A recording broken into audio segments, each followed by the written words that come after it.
Hello, I'm Jack Fink, and you're watching Eye on Politics on CBS News, Dallas-Fort Worth. Mayors in 3 of the largest cities here in North Texas are up for re-election in May. Eric Johnson in Dallas, Matty Parker in Fort Worth, and Jim Ross in Arlington. At this point, the mayors don't face any major opponents, and Johnson in Dallas has racked up numerous endorsements and built up a campaign war chest of more than $1.2 million. As we first reported, former Dallas ISD Superintendent Dr. Michael Hinojosa has decided against running for mayor, and Mike Ablon, who ran for mayor in 2019 against Johnson, tells me he too has decided against running again. This week, we spoke with Mayor Matty Parker in Fort Worth about her goals should she win a second term, which would run 2 years. The job's not done yet. I've really loved being mayor. No 2 days are the same. Candidly, it's been an adventure. Some days have been really hard, but I feel like I'm hitting my stride, and I'm really thankful that the voters have entrusted the last year and a half with me, and I'm excited about what's to come in 2023 and beyond. Why should voters re-elect you? Well, I think it's not just about me serving as mayor, but this body of council, the work that Fort Worth is doing. You know, I'm really kind of chair of the board, right? I have a CEO and a city manager. I'm really proud of the city management team to help us get to this place. But I think voters should give us another 2 years to see us continue the work that we're doing. Everything in really a sound city budget, what it looks like to invest in the next opportunity for jobs and economic development, and really run a world-class city. This last budget really reflected our priorities of being the cleanest and safest city in the country. I'm sure you do as well on behalf of CBS, but me as well, traveling this country, seeing what other communities are looking like. And while we do have our fair share of issues, don't get me wrong, we're not perfect and we're striving to be better. We in Fort Worth are in incredibly great shape right now. And it's been an honor to get to see some of our improvements get made in the last 2 years, but I also know we've got more work to do. What are your proudest accomplishments in this first term, this first year and a half? I think about inside the building, remember when we got elected, we had to deal with redistricting. I have joked many times over, I will not be here again in 10 years to go through that process again. It's rough. There's a lot of emotion involved about what the district should look like. We were adding 2 additional seats. But if you remember, we got to a 9-0 decision on behalf of the city of Fort Worth, which is kind of unheard of when it comes to redistricting. I think everyone walked away a little upset and a little happy, which is probably a good sign of a compromise. So I think about inside the building, we really worked alongside our police department to continue to drive down violent crime and our crime rate in the city of Fort Worth. We're trending in the right direction. There are still heartbreaking moments in our community, just like this past weekend when we lost a 16-year-old student at Pascal High School. And we have to continue to be vigilant and pay attention to what it looks like to have a crime rate that goes down and really a specific focus on youth gun violence that I know other cities are really grappling with.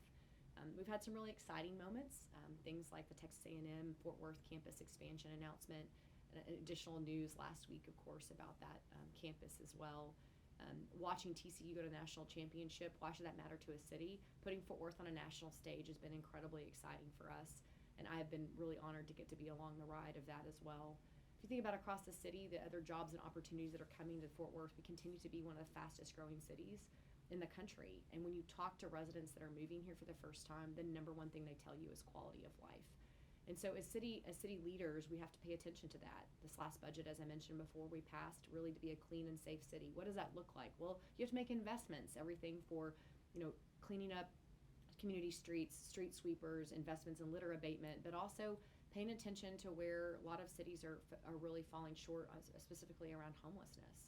And I think in Fort Worth, we're doing the right things by listening to residents and making measured improvements and making sure your tax dollars are at work in the right ways. You mentioned a lot, Yeah. so I want to go through it a little bit. Let's just talk about crime and violent crime and that tragic case at the Whataburger involving a teenager. Does the city have a crisis when it comes to youth gun violence? Sure. No, I don't think we have a crisis. And I say that because I understand what's happening in other cities across the country when their homicide rate is double or triple what we see in Fort Worth, despite even a lower population. But that doesn't diminish the fact that one member of our community, especially a member of our community that's a teenager, losing their life to senseless gun violence. Like, this is a complicated issue. I do know that the work we're going to do alongside Tarrant County and United Way with the 1 Second Collaborative, which we actually have a briefing today at work session about this work. Those types of collective impact agency work, pulling people together, will have a difference. But at the end of the day, we need families to step up. We need neighborhoods to step up and recognize that this is an epidemic across this country. Access to guns, especially in the black market among youth, is too accessible. And the last thing is these kids are desensitized in a way that's incredibly troubling for this generation. Maybe it's video games, maybe it's social media. I don't have the answer to that. But the fact that a young man lost his life on Friday, what used to be a parking lot brawl when maybe a kid had a bloody nose and went home to his parents and had to deal with the principal on Monday, now no longer has his life. His family doesn't have him alongside. And so I think, and for those respects, we have to pay more attention to this. And this is just one case that we're dealing with. This is a reality across the city of Fort Worth and really across the United States. And when you talk to other mayors and city leaders, we're all dealing with a lot of the same things. Fortunately for us in Fort Worth, we have a few things going for us. We've made the right investments in law enforcement and police. We put over 50 sworn officers in this last budget. We have a community that largely does support our police department, that has taken the mentality we can be pro-police and pro-community at the exact same time. And then third is really what I mentioned before. We're pulling together partnerships between nonprofits, NGOs, other law enforcement agencies. I'm very excited to work alongside our new district attorney, Phil Sorrells, to really focus on youth gun violence in a way that's meaningful, that makes a difference for families, and can end any senseless violence we're seeing in Fort Worth. And so you're pleased with the trend lines as it relates to violent crime in the city and your police department's efforts? I am, and I think our police chief, Neil Noakes, and his entire command staff are vigilant, continuing to update us along the way on where they think things are. They know the resources that they need. It's not just about men and women in uniform, but it's also about technology and the resources they need to do their jobs. And again, it's not just law enforcement. You really have to have prevention techniques that I think other communities are really understanding. To keep our trend lines going in the right direction, we'll continue to have to work really hard. The Fort Worth Safe Initiative continues. The way they report out statistics is working. We're seeing a lot of downward trends where we want to see them. But when you have heartbreaking incidents like this past weekend, you realize your work is very far from done. I wanted to ask you about homelessness. You brought it up. I know in a lot of cities we're seeing encampments. And so how bad is the issue here in Fort Worth, and what is the city doing to prevent homelessness and deal with and help the homeless who you have? So the city of Fort Worth is working in partnership with other folks, most importantly Tarrant County Homeless Coalition and our COC, our Continuum of Care Board, all the nonprofits that work with our homeless community in the social services space. The Fort Worth Police Department and the Fort Worth Fire Department have worked very closely with MedStar and MHMR. That's important because oftentimes when you're dealing with people that are chronically homeless, that have been on the streets for a longer period of time, they have co-occurring issues. It's not just as simple as telling them to move on or move into shelters. They have to have mental health issues or substance abuse issues. We've done a phenomenal job creating these multidisciplinary teams to really serve community members that are most vulnerable, including those that are chronically homeless. How do you get people off the streets? You have to build permanent supportive housing. The city of Fort Worth invested over $26 million just since I've been mayor to build these units. These are wraparound services for people. They're incredibly effective, and it will make a difference long term. We did have a crisis this summer. We talked about it openly, especially among our youth and family homelessness and what it looks like to really serve families differently.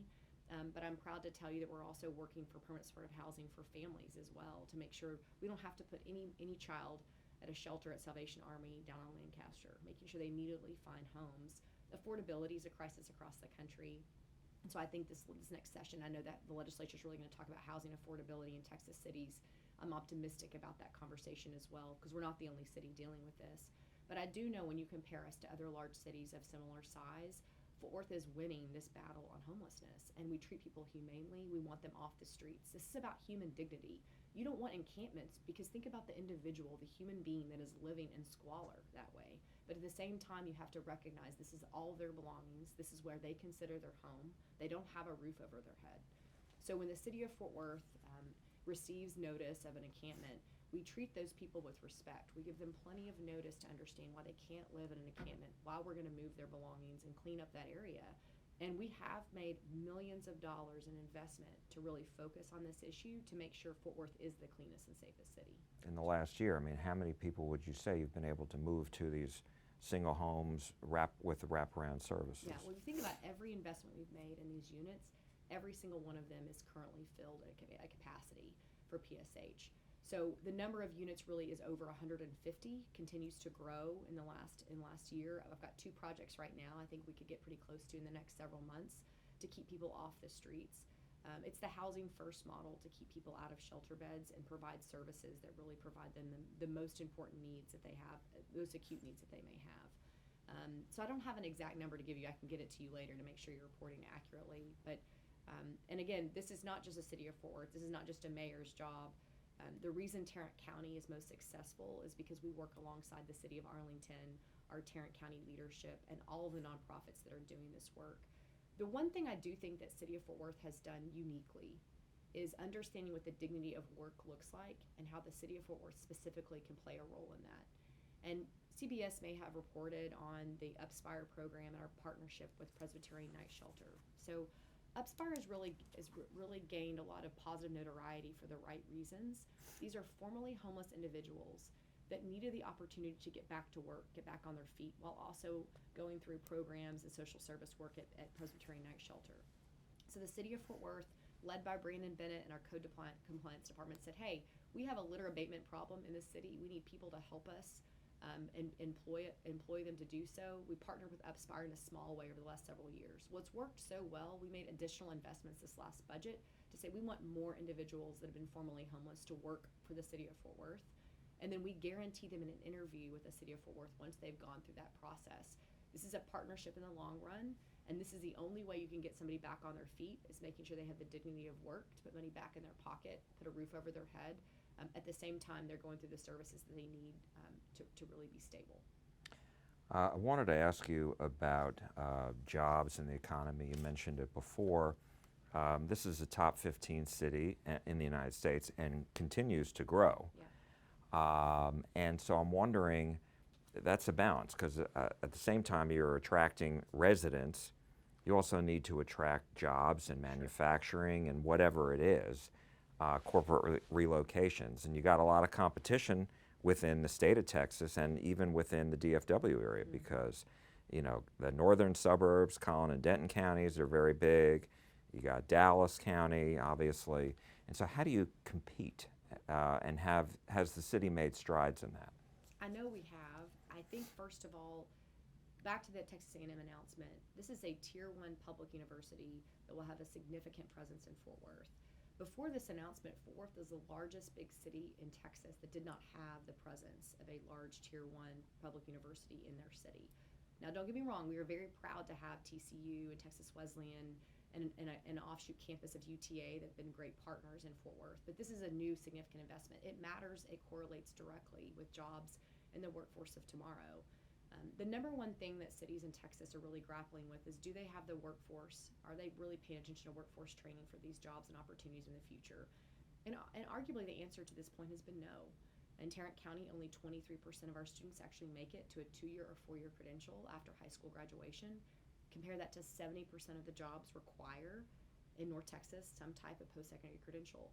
That was a crisis, but thankfully a lot of organizations, including the nonprofit I was incredibly proud to start, the Tarrant 2 and 3 Partnership, we started that work to understand what does it look like to make sure every single student in Fort Worth and Tarrant County has a pathway after high school to be into whether it be college, career, or military. This is about living wage, career stability, raising your family. This is not just about making minimum wage anymore.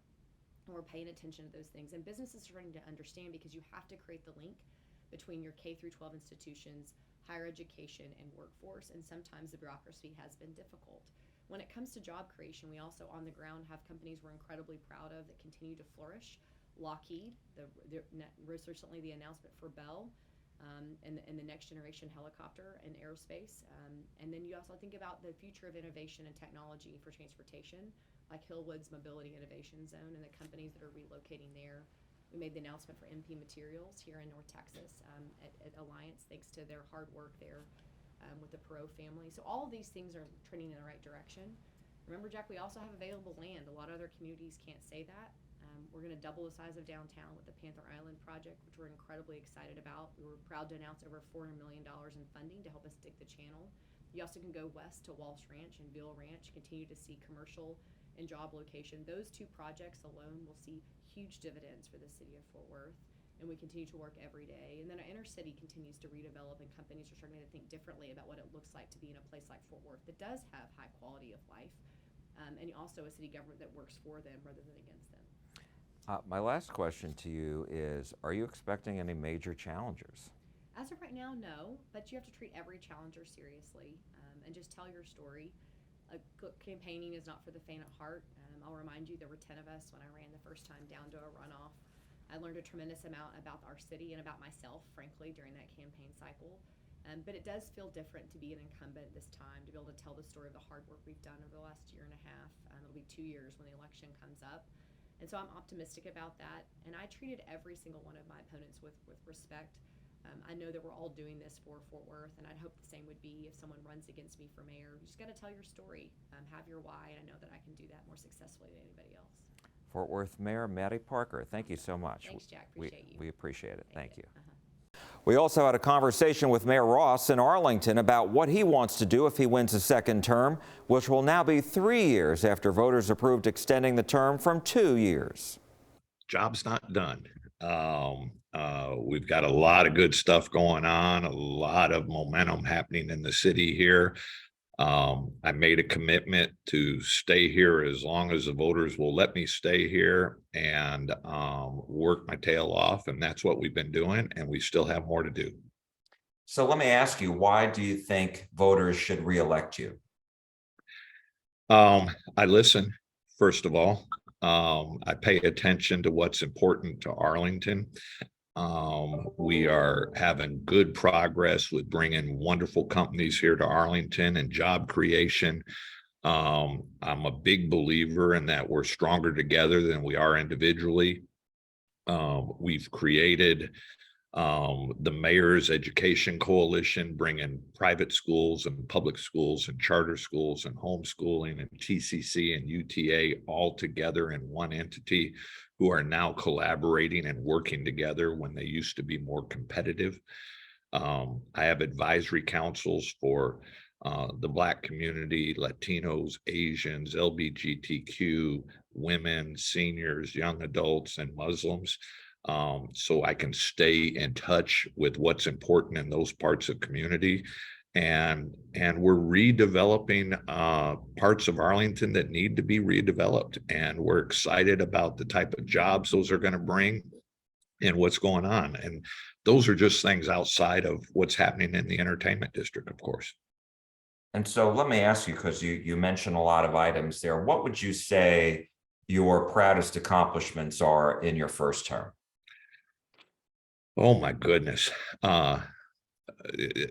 Job creation in the Mayor's Education Coalition. I'm extremely excited about the amount of jobs that we're bringing here and the prospects of more and more coming right now. We're getting to that point where developers and businesses are starting to get interested in Arlington. Well, they have been interested in Arlington, but that interest is growing and growing and growing.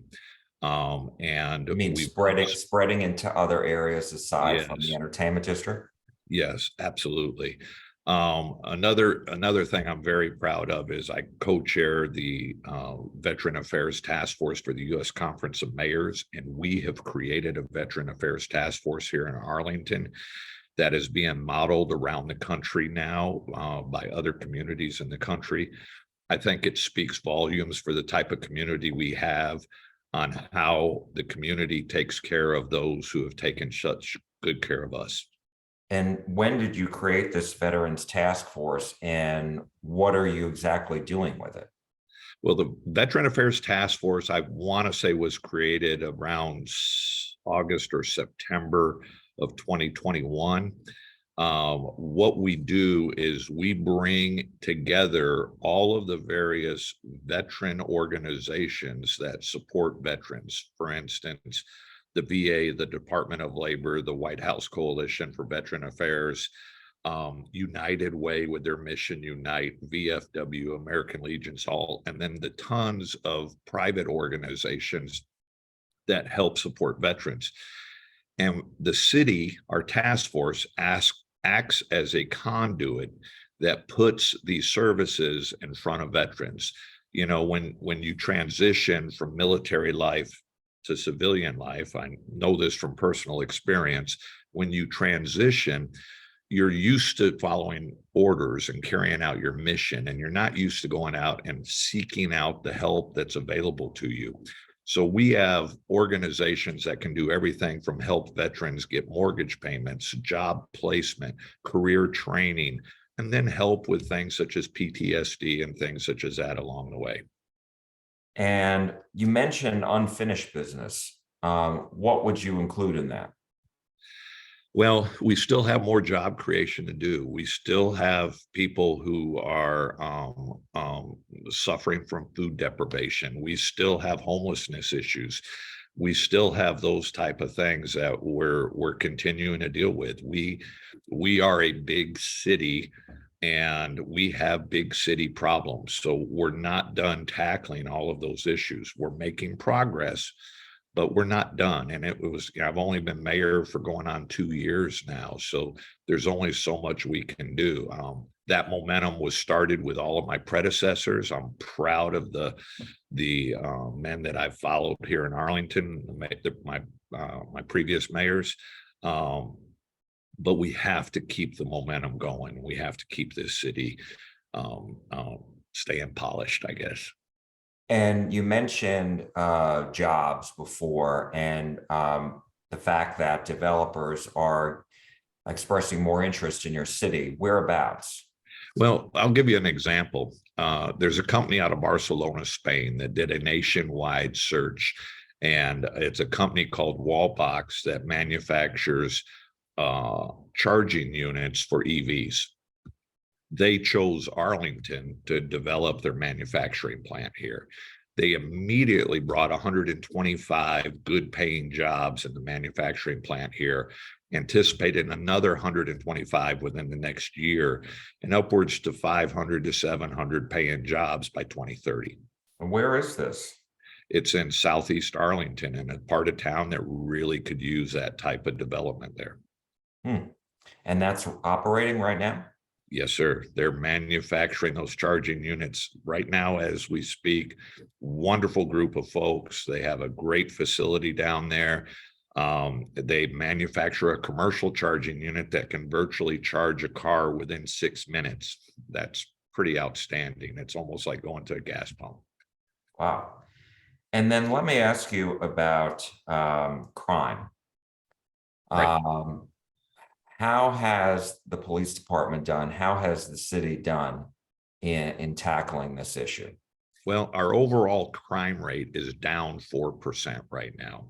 Now, 4% doesn't sound like a lot, but when you look at communities across the country, there's been a surge in crime post-pandemic. So I'm proud that our overall crime rate is down 4%. Our new police chief Al Jones, has done a tremendous job at getting back to community-based policing, getting the officers engaged in the community, because fighting crime is more than just putting officers on the street. It's developing the relationships with the community, and I'm proud to see what the police department's doing. And that overall crime rate being down 4%, what about specifically violent crime? Violent crime is up across the board, and Arlington's no different than anybody else like that. We're still struggling to keep that violent crime down. But there's very few communities, I think, that have experienced any decrease in the violent crime.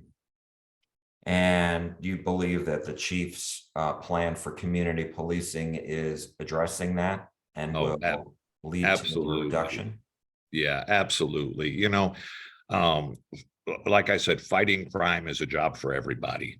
We have to, I'll give you an example. One of the big issues nowadays is the safety of our schools with the incident at Uvalde and other places.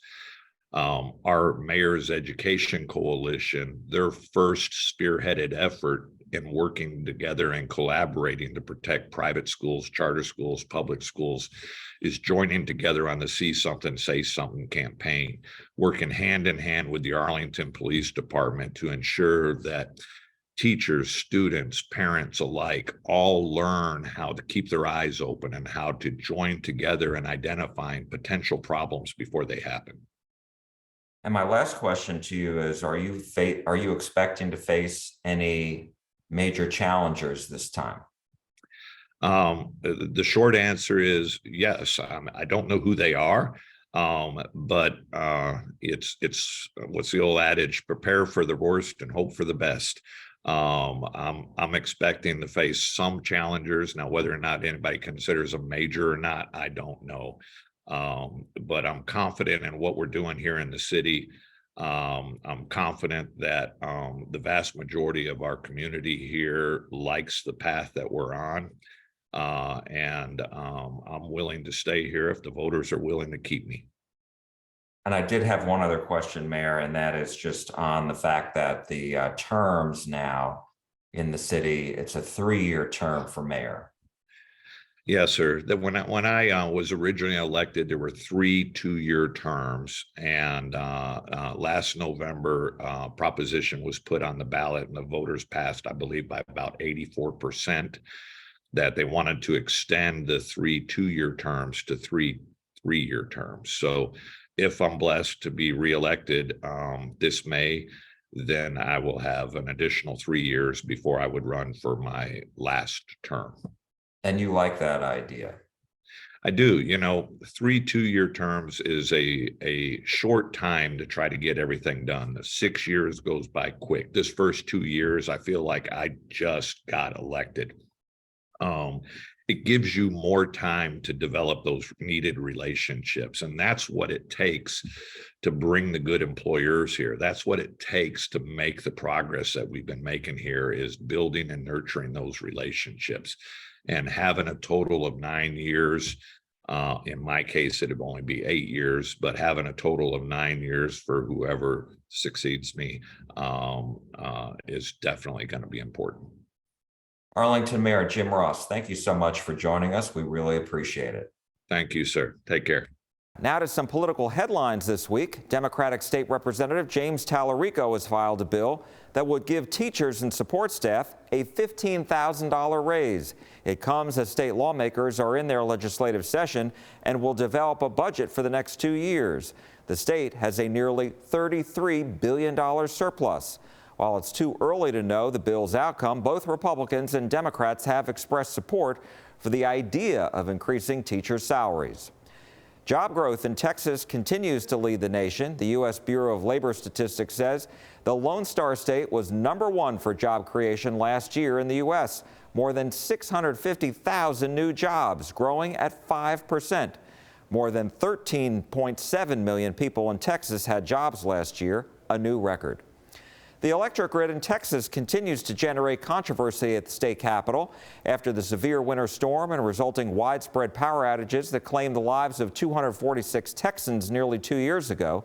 The Public Utility Commission of Texas has now recommended changing how the state's electricity market works. But some lawmakers are expressing concerns about the proposal. The deadly and widespread power outages 2 winters ago may forever be burned in Texans' collective memories. As state leaders figure out how to make sure there's enough electricity for the growing population, a new proposal is generating controversy. I'm deeply concerned. Republican State Representative Jared Patterson of Frisco doesn't like a proposal the Public Utility Commission of Texas voted to pursue. It's called Performance Credit Mechanism, or PCM. The program is designed to provide extra payments to power plant operators who would be available to produce electricity at a moment's notice when the grid needs it. Those extra payments or performance credits would ultimately be paid for by Texas ratepayers. And this market structure has never been implemented in any electricity market anywhere in the world before. So in and of itself, that's a big risk. Democratic State Senator Nathan Johnson of Dallas says he wants to give the proposal a chance. There are models that have been out there around the world for a long time. They all have problems. The PCM, the Performance Credit Mechanism, is an attempt to create a mechanism that obtains the advantages of these other systems and addresses some of the disadvantages. In a tweet, Republican State Senator Charles Schwertner, who authored a key bill 2 years ago, said the PUC of Texas chose to ignore the clear direction of the Texas legislature by voting to replace the state's competitive energy market with a costly and complex proposal. It's unacceptable. Absolutely, I agree with that. Well, everyone agrees the state needs to figure out a way to accommodate all the new residents and businesses moving into Texas. There's no general consensus for a plan to do that, and Senator Johnson says it is critical that state and industry leaders are on the same page. That in turn draws industry here, it draws people here, it stabilizes our whole economy. Lawmakers will hold hearings to debate this in the coming months. The Texas legislature will again hold hearings this session about the future of the Texas electric grid. We spoke with Republican State Representative Jared Patterson of Frisco about this new proposal from the PUC. I'm deeply concerned about this plan as it relates to the competitiveness in the marketplace and also the affordability of electricity prices moving forward. I think Texans need to know that we did a lot of great things last session to get us through this past summer and into the future in terms of, we hit 11 new all-time peak demand records in the last year, and the grid never once had a blip. And so things are going well, but we do need to address the long-term solvency of the grid, so to speak. And I don't believe that the PCM hits the bar. Why not? Well, it's number one, it's incredibly complicated. Keep in mind, Texas has the 9th largest economy in the world.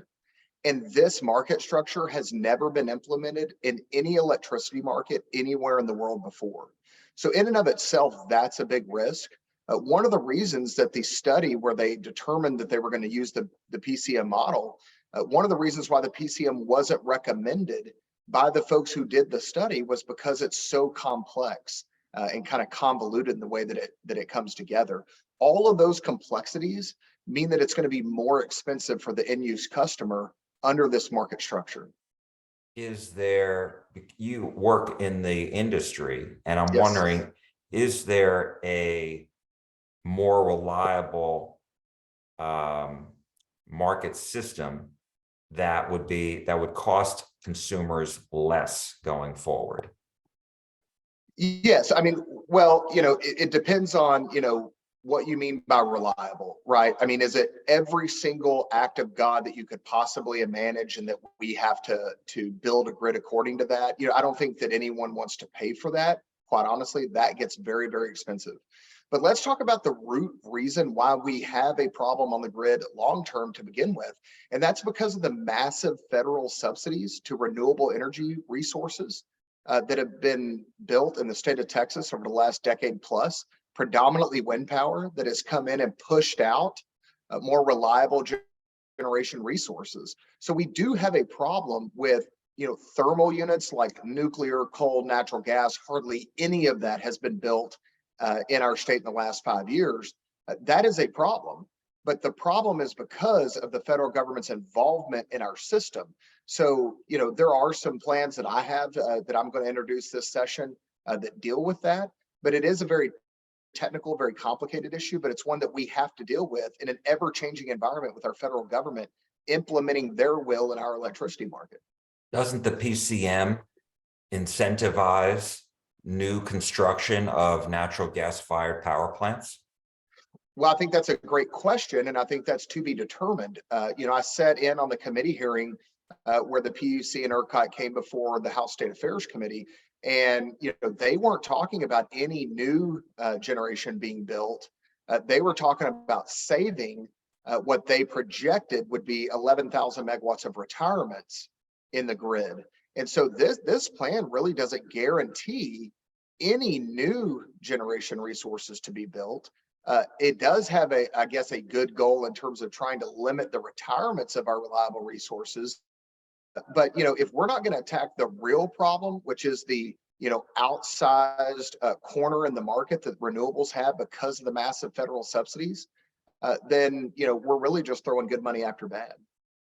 But didn't one of the energy groups tell the PUC that they would, in fact, build new natural gas-fired power plants if this passes? Yeah, absolutely. I mean, we heard that they would build, but that's no guarantee. And the amount that they, quote, guaranteed that would be built, there's already more than that in the queue in the coming years. And it's a very low amount of power. I mean, 4,600 megawatts I mean, that's great. We need that, but that's already in the queue to be built in Texas anyways. And so, I'm not hearing any type of guarantee. Certainly, there's no financial guarantee that if it's not built, that there would be a consequence. And so, I think what we need to do is kind of strip this back down to the main issue, make sure that we only allow dispatchable resources to connect to the grid.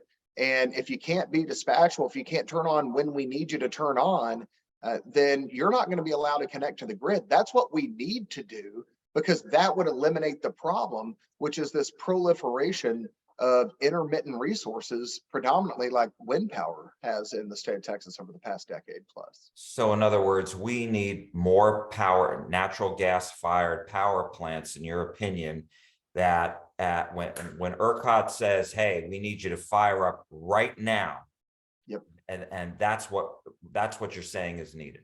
Yeah, we need more nuclear power for baseload power. As our power demand grows, we need more baseload power. So something that's steady and cheap and great for the environment. Nuclear is the best option for that. And then number two, we need more natural gas fired generators, which is a cleaner burning fuel, which is good for the environment. But it also is very abundant in the state of Texas. Even though we've had a spike over the last 12 to 18 months, historically, it's been very, very cheap in the state of Texas. And so those are the two best options that you could possibly hope for, while we continue to experiment with these other sources that have proven that they just don't show up when we need them to. It's a loss. Why do we allow them to connect to the grid? They don't work. Let me ask you this. I mean, when there is sun out and when there's wind, they do work. I mean, that they've shown, right? Absolutely. And look, wind and solar was producing 70% of the power on the grid one day in the last 2 weeks. But it was a 55-degree January day when we didn't need a lot of power on the grid because it was very mild temperatures. No one performs better when we need it the least than wind and solar. That's the bottom line. When we need it the most, when it's 3 to 7 p.m. on a hot summer day, wind is non-existent. When it is cloudy and cold and -3 degrees with snow and ice everywhere, wind and solar is non-existent. We have to build our church for Easter Sunday, and we can't do that on unicorns and crossed fingers waiting for the wind and the solar to perform. I wanted to ask you about Senator Charles Schwertner, who was one of the key authors for Senate Bill 3 back during the last session in 2021. He sent a scathing letter to the PUC yesterday. Scathing. He said that their vote represents a substantial departure from the legislative intent of his bill, SB 3. He also said, to be clear, SB 3 did not direct the PUC to replace the state's energy-only market with an unnecessarily complex capacity-style design that puts the competition market at risk. Mm-hmm. Do you agree? And do you agree that the legislature needs to chime in before a final market design is put into place? Absolutely, I agree with that. It was never the intent of the Texas legislature for a wholesale change of everything about our market, everything that's made our market as successful as it's been. Historically, one of the lowest cost markets in the entire country. And I know that from personal experience, having clients all over the deregulated markets in the US. Texas has enjoyed one of the lowest price markets up until Winter Storm Uri, certainly. And, look, they did a lot. The PUC and ERCOT did a lot in phase 1 of the market redesign. That was great. It got us through 11 new all-time peak demand records. That was fantastic. It made sure that we would be able to operate the grid more conservatively and better prepare for inclement weather, especially extreme weather. All of those things were great. Phase 1 was phenomenal. It was a great success. But this phase 2 design, this was never contemplated in this legislation for a wholesale market change. And so, yes, I believe that this session, the Texas legislature needs to come together, and we've got to get a majority of the 181 members to determine either A, how to stop this PCM plan, and or which plan that we believe best will move our state forward, as Governor Abbott said, for the next 40 years, as we continue to be the beacon of freedom and hope for the United States of America. And my last question to you, speaking of the governor, he came out last week in a letter to the PUC, and he said that the PCM, again, the performance credit mechanism, best meets this call because it is based on a reliability standard, incentivizes new dispatchable generation, and maintains Texas's energy-only market. But it seems like a lot of people disagree with that. Yeah, look, I'm a big fan of Governor Abbott. I think he's been a great leader for our state, quite possibly the greatest governor that we've ever had. But he and I disagree on this. He's got a little bit more sway than I do on this item right now. But, he and I just simply disagree. And I think that the good folks can come together when they disagree and maybe try to hammer out something different that maybe can get everyone on board with. And that's what I hope that we're able to do this session. State Representative Jared Patterson of Frisco, thank you so much for joining us. We really appreciate it. Thank you for having me. Thank you. We also interviewed Democratic State Senator Nathan Johnson of Dallas about this issue. I'm aware of all these criticisms. I'm aware of the work that went into crafting this plan. I think that we all do need to give it a chance, to give it more evaluation as to how this is different from other plans. Without advocating for it or against it at the moment, I'll tell you that it's not quite as new as everyone thinks it is. It's a little bit like the COVID vaccine, right? And although I'm not sure they would appreciate the analogy, people were worried that it was this brand new thing. But the fact is the COVID vaccine was the final stage in 30 years of research.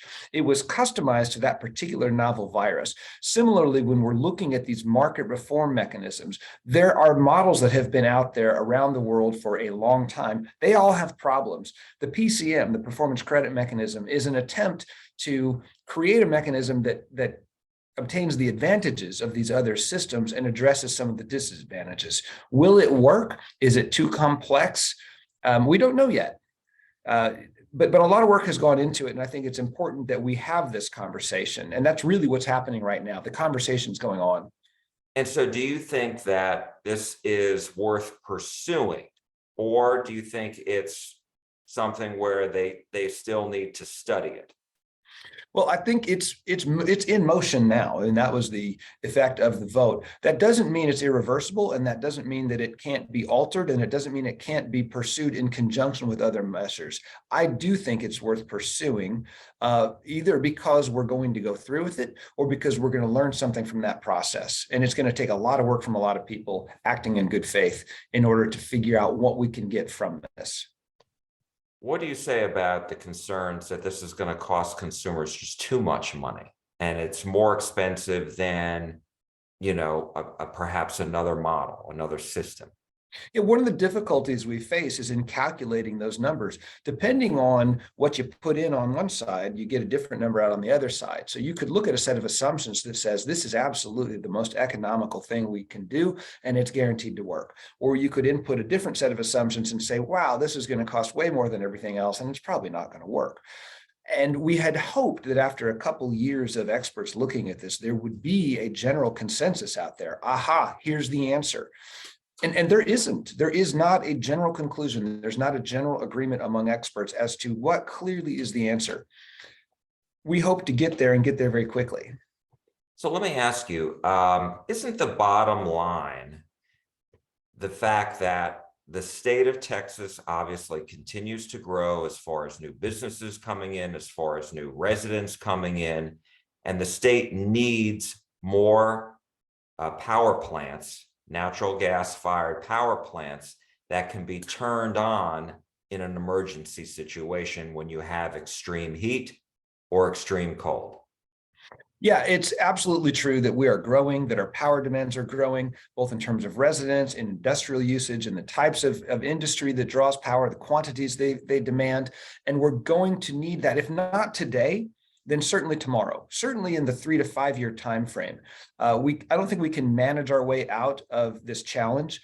we're going to need new generation. Does it all need to be fossil fuel driven? Well, you know what? Right now, that's the quickest, surest power that we can possibly have. In the future, we may see renewable intermittent power paired with things like batteries, where we have all different kinds of dispatchable generation. What we need is availability of all these different methods of generation simultaneously so that they can complement each other throughout the day and throughout the year. And when you mention batteries, you're talking about battery storage that could take wind generation and solar generation and have that stored. So on a cloudy day where there's no sun, or on a scorching day where there's no wind, have that source of power available at a moment's notice. Absolutely. Or when a gas-fired power plant is unexpectedly down, and that does happen. We may have a big array of batteries and the wind's been blowing hard and that energy is there, deliverable, maybe not for a whole day, maybe only for 2 hours or 4 hours, but that's enough time to get the old generator fired up and going again. Isn't it also true that federal and perhaps state subsidies have made wind and solar energy so cheap that it hasn't been cost effective, where power generators want to invest in new power plants, natural gas fired or nuclear, et cetera, in the state of Texas? I think it's hard to disagree with that. That those federal subsidies have led Texas to be the #1 wind power producer in America, #2 in solar, and solar is growing rapidly. And we've all benefited. Those subsidies effectively have resulted in lower costs for electricity. But along with that, you see less money to be made from traditional gas-fired power generation. And a lot of the market work we're trying to do is make sure that we send the right incentives, notwithstanding those federal subsidies coming in. Look, we're still going to benefit from those. That's a ton of money coming in that lowers our prices and creates jobs. It's terrific. But we need to make sure that electricity isn't so cheap that we don't have power when we need it. And which is essentially where we're at now, right? I don't know if we're there right now. Well, we did a lot of good work last session in trying to stabilize our systems, but I think we're vulnerable right now. And I think in the long term, it's difficult to imagine that we're not going to be short generation if we don't make some changes. So let me ask you, because there was a scathing letter that was put out yesterday by one of the authors of Senate Bill 3 back from after the winter storm. And essentially the letter said to the PUC, we told you not to take action until the legislature has a chance to chime in and weigh in on this. Do you agree that the legislature should weigh in on this before a plan was put in place by the PUC or voted on by the PUC?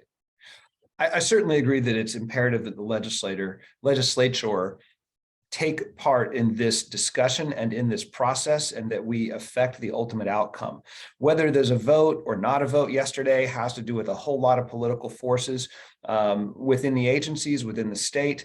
The vote has been taken. Right now, our job is to make sure that we are on the right course, correct as necessary. And then hopefully at some point, not too long from now, and I'm talking about months, everybody is on the same page. The PUC, the House, the Senate, the governor, the lieutenant governor, the generators, the suppliers, the intermittent renewable, everybody understands that here's a single direction we need to go. Jack, here's why that's important. A lot of this depends on the willingness of the investment community, the power generation investment community, to see Texas as a stable, good investment. We got to have that. That in turn draws industry here. It draws people here. It stabilizes our whole economy. And that only happens if we are speaking with a single voice. So vote or no vote, that's where we got to get to in the next couple of months. Is that going to happen? Yes, I hope so. I think so.